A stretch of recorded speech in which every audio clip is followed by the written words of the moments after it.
ચાલો વિદ્યાર્થી મિત્રો, આજે પાછા આપણે વિડીયોની અંદર આવી ગયા. ધોરણ 10નું અંદર આપણે એક ચેપ્ટર ચાલુ કરીએ છીએ, સંભાવના. બરાબર. હવે આ સંભાવના એટલે બોર્ડની પરીક્ષામાં રોકડા માર્ક આવે તેવું ચેપ્ટર, અને લગભગ કોઈ પણ ટીચર ચલાવે તો સહેલું લાગે તેવું, પણ માઇનોર ઝીણી ઝીણી વસ્તુ આપણે જો સમજી લઈએ તો લગભગ તમને 100% માર્ક્સ એક પણ જાય નહીં તમારા. તો આપણે વિચારીએ તો સંભાવના. તો પહેલાં સંભાવના એટલે શું? તો સંભાવના આપણું ચેપ્ટર છે. પહેલાં આપણે થોડો વિચાર કરીએ કે સંભાવના, તો સંભાવના એટલે શું? તો આપણને ખબર પડે, સંભાવના એટલે ધારણા, સંભાવના એટલે શક્યતા, સંભાવના એટલે અંદાજ. આવા શબ્દોનો અર્થ થાય. એટલે કોઈની પણ ધારણા કરી શકાય. પણ વિચાર કરો કે ધારણા કોની કરી શકાય? મેં તમને અત્યારે વિચારો, એક અમેરિકાની ગલીનું ધારણા કરો, દેખાશે તમને? નહીં દેખાશે. પણ મેં અત્યારે તમને કંઈ કોઈ રેલવે સ્ટેશન એમ કહું તો તમારા મગજમાં આવી જશે રેલવે સ્ટેશન. કેમ કે જોયેલું છે. અમારે નજીકની વાત કરતાં વાંસદાનો ટાવર એમ કહે તો ટાવર એટલે તમને દેખાઈ જશે. કહેવાનો મતલબ કે ધારણા કોની કરી શકાય? તો જેના વિશે આપણે વિચારેલું છે, જેના વિશે ખબર છે, જેના વિશે માહિતી થોડી ખબર છે, તેવાની ધારણા કરી શકાય. એટલે આ ચેપ્ટરની અંદર આપણે એવા પ્રયોગ જોવાના છે કે જેની આપણે ધારણા કરવાની છે, શક્યતા કરવાની છે. તો તેના માટે આપણે ચેપ્ટરની શરૂઆત કરીએ. તો ચેપ્ટરની અંદર 3 શબ્દો મેઇન આવે. એક તો યાદચ્છિક પ્રયોગ, બરાબર, યાદચ્છિક પ્રયોગ, નિદર્શાવકાશ અને ઘટના. આ 3 વસ્તુ તમને યાદ આવે. હવે યાદચ્છિક પ્રયોગ એટલે શું? તો જે પ્રયોગના પરિણામ પહેલેથી જ ખબર હોય, પરંતુ પ્રયોગના અંતે તે ફાઇનલ થાય. કહેવાનો મતલબ યાદ આવ્યું મગજમાં? એવા પ્રયોગ કે જેના પરિણામ તમને પહેલેથી ખબર હોય. હું વાત કરે સાહેબ, આવું તો કયું હોય? અરે એવું જ છે આખું ચેપ્ટરમાં. જેના પ્રયોગના પરિણામ તમને પહેલેથી ખબર હોય કે આ જ આવવાનું છે, આ જ આવવાનું છે, તો તેને આપણે યાદચ્છિક પ્રયોગ, એટલે તેવા જ પ્રયોગ આ ચેપ્ટરમાં આપણે લેશું. ચાલો, જેવા કે કયા પ્રયોગ આવે? તો તમે સિક્કો ઉછાળે, તો સિક્કો ઉછાળે એટલે શું આવવાનું છે તમને ખબર? કાટ કાં તો છાપ. તો જે પરિણામ પહેલેથી તમને ખબર હોય તો તેવા જ પરિણામ આપણે લઈ શકીએ. ધારો કે પાસો જોયો બધાએ? આપણે સાપસીડીની ગેમમાં રમીએ, ઘણી બધી ગેમ એવી છે, લૂડો ગેમ છે, આ બધાની અંદર આપણે સાપસીડીની અંદર કે બધી ગેમની અંદર પાસો ઉછાળીએ. તો પાસા પર આપણે પાસો ઉછાળીએ તો આપણને ખબર છે કયા પરિણામ આવવાના? 1 થી 6 જ પરિણામ આવવાના છે. 1, 2, 3, 4, 5, 6, 7 આવવાનું એવું શક્યતા ખરી? નથી શક્યતા. તો આવા જે પ્રયોગ ખરા કે જેના પરિણામ તમને પહેલેથી ખબર છે. 52 પત્તામાંથી એક પત્તું ખેંચવાનું, તો આપણને ખબર કે 52 પત્તા કયા કયા આવે બધું જ ખબર છે કે નહીં આપણને? તો આવા પ્રયોગને ટૂંકમાં શું કહેવાય? યાદચ્છિક પ્રયોગ. પણ પરિણામ ફાઇનલ ક્યારે થાય? તમારા પર પત્તું આવી જાય તો, સિક્કો નીચે પડી જાય તો, પાસો નીચે પડી જાય તો ફાઇનલ થાય. તેથી આવા પ્રયોગનું નામ શું આપ્યું? યાદચ્છિક. પહેલેથી યાદ છે પણ નક્કી ક્યારે થાય? છેલ્લે. એટલે આવા પ્રયોગનું નામ શું આપ્યું? યાદચ્છિક પ્રયોગ. કમ્પ્લીટ મગજમાં આવી ગયું? ચાલો મસ્ત લખી કાઢજો. તમારે વ્યાખ્યા જોઈએ તો, જે પ્રયોગના પરિણામ પહેલેથી જ ખબર હોય તેવા પ્રયોગને યાદચ્છિક પ્રયોગ કહેવાય. ઉદાહરણ તરીકે મેં કીધા તે લખી દો, પોઝ કરો અને લખો. ત્યારબાદ નિદર્શાવકાશ. તો યાદચ્છિક પ્રયોગના શક્ય તેટલા બધા જ પરિણામ, યાદચ્છિક પ્રયોગના શક્ય તેટલા બધા જ પરિણામને શું કહેવામાં આવે? નિદર્શાવકાશ. ધારો કે આપણે ઉદાહરણ તરીકે વાત કરીએ, કયા? તો આ તમારે ખાસ લખી મૂકવાનું. જો સિક્કો એકવાર ઉછાળીએ તો આપણે ખબર છે કે કાં તો છાપ આવે કાં તો કાટ આવે. ઓકે. સિક્કાને 2 વાર ઉછાળીએ તો શું આવે? કાં તો બંને વાર છાપ આવે, કાં તો 1 વાર છાપ ને 1 વાર કાટ આવે, કાં તો 1 વાર કાટ ને બીજી વાર છાપ આવે, કાં તો બંને વાર કાટ આવે. ક્લિયર મગજમાં? ધારો કે સિક્કાને આપણે 3 વાર ઉછાળીએ, 3 વાર ઉછાળીએ તો આપણને ખબર કે હવે આવા બધાના પરિણામ કેટલા આવશે? તો સિક્કાને કેટલી બાજુ? 2 બાજુ, તો ઉપર n ઘાત રાખવાની એટલે કેટલા પરિણામ લખાય? તમે એકવાર ઉછાળવાના તો ઘાતાંક 1 લખવાની એટલે જો 2 પરિણામ આવ્યા, 2 ની 1 ઘાત 2 પરિણામ આવ્યા. સિક્કાને 2 વાર ઉછાળવાના તો 2 ની 2 ઘાત 4 પરિણામ આવ્યા. સિક્કાને 3 વાર ઉછાળવાના તો 2 ની 3 ઘાત એટલે 8 પરિણામ આવશે. હવે 8 પરિણામ શોર્ટકટ લખવાની સ્ટાઇલ કઈ? તો પહેલાં 4h લખી દેવો, 4t લખી દેવો, પછી 2h બાજુમાં લખો, 2t બાજુમાં લખો, 2h બાજુમાં લખો, 2t બાજુમાં લખો, અને એકવાર h, એકવાર t, એકવાર h, એકવાર t, તમારો એકવાર h, એકવાર t, એકવાર h, એકવાર t. 8 પરિણામ થઈ ગયા. તો આવી રીતના તમે પરિણામો લખી શકે. તો આ જે પરિણામ લખે એને નિદર્શાવકાશ, શક્ય એટલા બધા જ પરિણામ, કોઈ બાકી નહીં રહેવું જોઈએ. તો આવા એને નિદર. હવે તમે પાસો ઉછાળે તો પાસો બી ઉછાળીએ તો કેટલા પરિણામ મળે આપણને ખબર? 1 થી 6 પરિણામ ખબર. 1, 2, 3, 4, 5 ને 6 આવી શકે. તેમ પાસાને 2 વાર ઉછાળીએ તો પાસાને કેટલી બાજુ હોય? અહીંયા સૂત્ર જો, પાસાને કેટલી બાજુ હોય? 6. 6 ને 2 વાર ઉછાળીએ તો 6 નો વર્ગ એટલે 36 પરિણામ આવે. પાસાને 1 વાર ઉછાળીએ તો ઉપર 1 ઘાત કરી તો 6 ની 1 ઘાત. હવે વિચારો 3 વાર ઉછાળીએ તો કેટલા પરિણામ આવે? કોમેન્ટ કરો. સિક્કાને 5 વાર ઉછાળીએ તો કેટલા પરિણામ આવશે? કોમેન્ટ કરો. આવડી ગયું સૂત્ર? આ છે જનરલ વ્યાપક. એનસીઆરટી ને બોર્ડની અંદર આવા ગૂંચવીને પ્રશ્નો પૂછે એટલે તમારે એવા વખતે શું રાખવાના? કેટલા પરિણામ મળશે? તો કેટલા પરિણામ મળશે તેના માટે તમારે એક જ સૂત્ર રાખવાનું. જો સિક્કો હોય તો એની 2 બાજુ હોય ને ઉપર n એટલે પ્રયત્ન. જો પાસો હોય તો તમારે પાસાના કેટલા બાજુ આવે? 6 અને ઉપર n એટલે પરિણામ. લખી દેવો. બહુ જ મજા આવી જાય. અને શોર્ટ એન્ડ કટ ટેકનિક. તો આવી રીતના શક્ય પરિણામો બધા જ લખવા, એને શું કહેવાય? નિદર્શાવકાશ. પછી આપણે બધા પ્રયોગના વારા પરથી લખશું. અત્યારે તમારે આપી લખવું હોય તો લખી કાઢજો. 1 વાર ઉછાળે તો આટલા પરિણામ મળે, 2 વાર ઉછાળે તો આ પરિણામ મળે, 3 વાર ઉછાળીએ સિક્કાને તો આ પરિણામ મળે, પાસાને 1 વાર ઉછાળીએ તો આ પરિણામ મળે. એવી રીતના બધા પરિણામો લખી શકાય. આપણે આગળ ડિટેલમાં ધીરે ધીરે જશું તો ખબર પડી જશે એવી રીતના. ત્યારબાદ આ ચેપ્ટરની અંદર આવે ટૂંકમાં નિદર્શાવકાશ એટલે શું? ખબર પડી ગઈ કે યાદચ્છિક પ્રયોગના તમામ શક્ય પરિણામોને શું કહેવામાં આવે? નિદર્શાવકાશ. એટલે એને કુલ પરિણામ લેવાનું.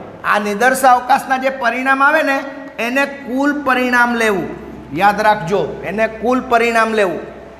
ત્યારબાદ આપણને આ ચેપ્ટરની અંદર ઘટના સમજવું. ઘટના ઘણીવાર તો કેટલાઓ ટીચરો પોતાના છોકરા લોકો હું લખે ને તે પણ જોતા નથી. મેં જોયું છે. ઘટનાની જગ્યાએ બધા ઘટના લખી મૂકે. આટલું ગુજરાતી આપણું ધીરે ધીરે વીક થયું છે. તો એ પણ સુધારવું જોઈએ બેટાઓ તમારે. આપણે શું લખવાના છે? ઘટના. તો ઘટના એટલે યાદચ્છિક પ્રયોગની અંદર આવતી કોઈ પણ એક બાબત, કોઈ પણ બાબત, પછી એ 1 હોય 2 હોય 3, પણ યાદચ્છિક પ્રયોગમાં આવી જવું જોઈએ. તો આવા લોકોને શું કહેવાય? ઘટના કહેવાય. એટલે ઘટના 2 પ્રકાર હોઈ શકે. એક તો શક્ય ઘટના અને એક વસ્તુ અશક્ય ઘટના. એટલે ટૂંકમાં ઘટનાના 2 પ્રકાર, શક્ય ઘટના અને અશક્ય ઘટના. હવે શક્ય ઘટના એટલે શું? જે યાદચ્છિક પ્રયોગની અંદર આવી જતી વાત. ધારો કે આપણને કીધું કે કંઈ પણ વસ્તુ કે 52 પત્તામાંથી 1 પત્તું ખેંચીએ અને તે લાલ રંગનું હોય તો આવી શકે? આવી શકે. પાસો આપણે ફેંકીએ તો પાસા પર 1 થી 6 માં કોઈ બી કહે 3 આવે તેની સંભાવના, તો 3 આવી શકે? આવી શકે. તો એને શક્ય કહેવાય. પણ પાસો ફેંકીએ અને પરિણામ 7 મળે એમ કહે તો અશક્ય. સૂર્ય પશ્ચિમમાંથી ઉગે? અશક્ય ઘટના. સૂર્ય પૂર્વમાંથી ઉગે તો શક્ય ઘટના. તો આવી રીતના શક્ય અને અશક્ય ઘટના આપણને પ્રયોગમાં છે. જો પ્રયોગમાં આવી જતી હોય તમારી બાબત તો શક્ય ઘટના, પ્રયોગમાં ન આવી જતું હોય તો અશક્ય ઘટના. એટલે આ ચેપ્ટરને ફંડામેન્ટલ પહેલાં 10 મિનિટની અંદર આપણે સમજી લીધું. હું યાદચ્છિક પ્રયોગ, નિદર્શાવકાશ અને ઘટના આટલું સમજાઈ ગયું એટલે આ ચેપ્ટરની આપણે શરૂઆત કરી દીધી. તો પહેલું શરૂઆત થાય હવે ચેપ્ટરનું સૂત્ર. આખા ચેપ્ટરની અંદર એક જ સૂત્ર આવે અને એ એક જ સૂત્ર એટલે કોઈ પણ, ધારો કે ઘટના જે બધી ખરી એ ઘટનાને તમે કોઈ પણ નામ આપી શકો, કેપિટલમાં ABCDEF કોઈ પણ નામ આપી શકાય, ઘટનાની કોઈ પણ નામ આપી શકાય, પણ કેપિટલ આપવાનું. હવે જે ઘટના, ધારો કે આપણા પર ઘટના એ હોય તો તેની સંભાવના એટલે PA આવું લખવાનું. હવે P કેમ આપ્યું? તો સંભાવનાને અંગ્રેજીમાં પ્રોબેબિલિટી કહેવાય, તેથી P, અને એ એટલે આપણી ઘટના. તો આવી રીતના PA બરાબર સૂત્ર લખવાનું. તો તેમાં શું લખવાનું? ઉપર A. તો એ ઘટનાના પરિણામ, જેટલા પરિણામ આવેલા છે તેટલા, અને ભાગ્યા તમારે કુલ પરિણામ. કુલ પરિણામ એ તમારા નિદર્શાવકાશ કરેલો છે તેમાં શક્ય બધા પરિણામ કીધા કે નહીં, એ કુલ પરિણામ, ઘટનાના પરિણામ. તો આ બધી જ જગ્યા આ એક જ સૂત્ર મૂકશો, લખી મૂકજો ટેકમાં. આની વસ્તુ તમારે ધ્યાનમાં રાખવું હોય ખાસ મગજમાં. તો સંભાવના વધારેમાં વધારે કેટલી હોઈ શકે? કોઈની બી સંભાવના તો વધારેમાં વધારે 1 હોઈ શકે, અને ઓછામાં ઓછી કેટલી આવી શકે? 0 આવી શકે. એટલે માઇનસ બી નહીં આવે ને 1 કરતાં મોટી નહીં આવે, કેમ કે કુલ પરિણામ જેટલા જ વધારે ઉપર પરિણામ હોઈ શકે. શક્ય બદલા પરિણામ લે તો તેટલા પરિણામને કુલ પરિણામ હરખા જ થઈ શકે. એટલે જવાબ વધારે 1 આવે, 1 કરતાં વધારે આવતો નથી. કારણ કે કુલ પરિણામ છેદ હંમેશા મોટો હોય, છેદ જો મોટો હોય તો હંમેશા 1 કરતાં મોટો જવાબ આવતો નથી. એટલે આવી રીતના ઘટનાની સંભાવના લખવાની. ઓકે, મગજમાં આવે બધાને? ટૂંકમાં સંભાવનાનો વધારે જવાબ 1 આવી શકે અને મિનિમમ જવાબ 0 આવી શકે. તો ચોક્કસ ઘટનાની સંભાવના કેટલી હોઈ શકે? 1 હોઈ શકે. અશક્ય ઘટનાની સંભાવના કેટલી હોઈ શકે? 0. આ MCQમાં પ્રશ્નો પૂછાય, ખાસ યાદ રાખજો. ચોક્કસ ઘટના એટલે જે થવાની જ છે ને બધી વસ્તુ વિચારીએ તો એની 1 સંભાવના, અને અશક્ય ઘટના તો તેનું અશક્ય ઘટના એટલે તે ઘટનાના પરિણામ 0 અને ભાગ્યા કુલ પરિણામ આવશે તો જવાબ તો 0 જ આવી શકે. એટલે આવા દાખલાના સંભાવનામાં તમારે યાદ રાખવાનો મિનિમમ 0 અને મેક્સિમમ 1. 1 કરતાં વધારે જવાબ આવે તો તમારે વિચારવાનું કે આ અશક્ય છે. કોઈ વખતે ઋણ જવાબ આવે એ પણ શક્ય નથી, કેમ કે 0 કરતાં મોટા હોવો જોઈએ. ઋણ પણ જવાબ નહીં ચાલે, 1 કરતાં મોટો બી નહીં ચાલે.